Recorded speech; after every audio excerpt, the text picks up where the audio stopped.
Donc Isabelle Mazu,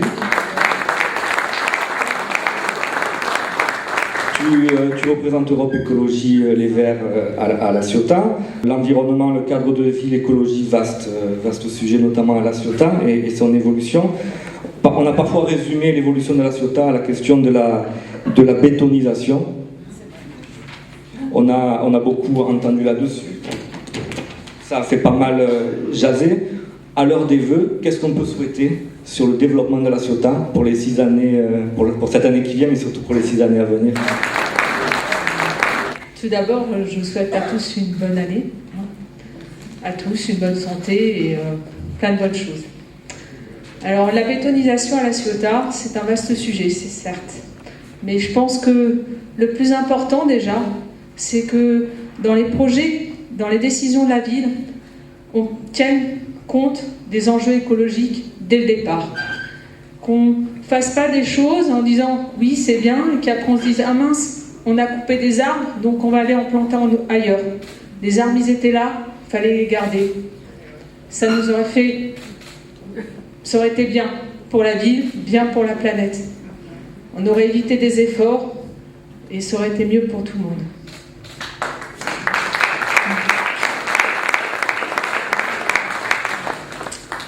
Donc, c'est vrai aussi que ces dernières années, on a beaucoup bétonné la ville.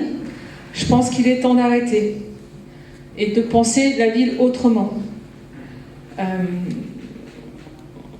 Les collines, des champs agricoles ont beaucoup souffert.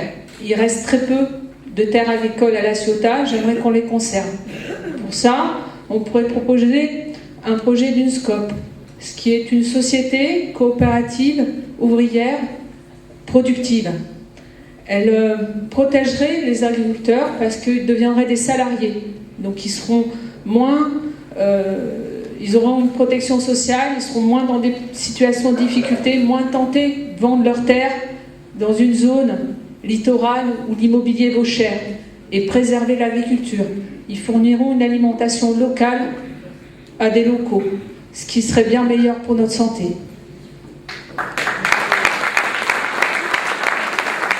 On dit qu'à La Ciotat, il y a un vieux dicton qui dit que La Ciotat, elle est bâtie sur roche. Elle est aussi située entre les collines, tu l'as dit, et la mer. La Ciotat a été élue l'année dernière comme une des plus belles baies du monde. Sauf que la ville a surtout défrayé la chronique cette année aussi, et les années passées, sur les problèmes de qualité de ces eaux, que ce soit les eaux de baignade ou l'épineux dossier de la station d'épuration. Comment on change la donne? J'ai vu que vous parliez de mer propre. Comment on aborde ce vaste débat, quoi? Mon objectif, enfin, ce que je souhaite pour 2020 à La Ciotat, c'est que rendre aux Ciotanins la fierté d'une mer propre. Et pour ça, je pense que la première chose, c'est de maîtriser tous les rejets qui sont faits en mer non voulus. Donc, il y a plusieurs aspects. Il y a effectivement la station d'épuration.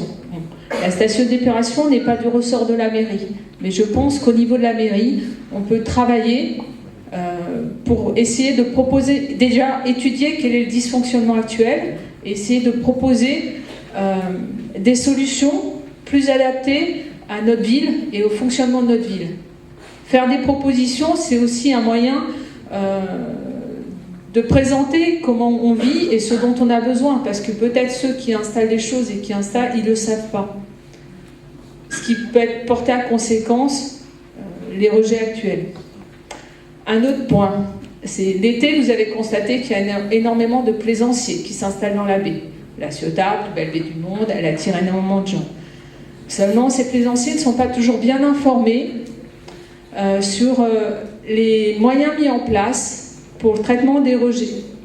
Enfin, je veux dire par là, les eaux usées, que doivent-ils en faire? Les déchets, quels moyens a-t-on mis en place? Donc, ce que je propose pour 2020, c'est qu'on mette en place une police maritime formée à l'environnement, qui puisse aller informer ses plaisanciers sur quelles sont les règles et qu'ils doivent respecter à La Ciotat. Et si jamais les règles ne sont pas respectées, qu'elles verbalisent. Martine a évoqué tout à l'heure la mesure de la gratuité des transports. Beaucoup disent que c'est pas réalisable. On a vu très près de chez nous, sur Aubagne, que c'est non seulement faisable, mais la réalité est que ça a été un succès.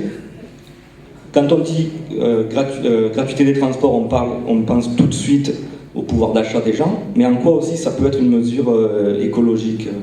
On sait, les chiffres de l'ADEME montrent que 39% des rejets de CO2 sont dus au transport. Le problème, la problématique, c'est comment offrir une offre qui corresponde à la mobilité demandée par les gens, mais en même temps qui soit précautionneuse de l'environnement. C'est notre problème. Donc, une des solutions, c'est développer les transports en commun. Parce qu'on sait que les bus, les tramways, sont des faibles émetteurs de gaz à effet de serre. Donc déjà, ça nous permettrait de limiter les rejets de pollution dans l'air. Un autre axe, ce serait aussi de travailler pour apporter un moyen de transport plus adapté à notre population, plus doux, avec des pistes cyclables ou alors peut-être des trottoirs plus adaptés pour que les gens puissent se balader, mais aussi d'aller d'un point A en point B sans avoir à utiliser leur voiture. Un troisième axe, puisqu'on parle toujours de transport en commun, c'est travailler sur la motorisation de ces transports. Parce que les rejets en CO2 proviennent en fait des moteurs thermiques. Donc si on mettait une motorisation à moteur électrique, on diminuerait les rejets de CO2, donc on améliorerait en fait la qualité de l'air respirable à La Ciotat.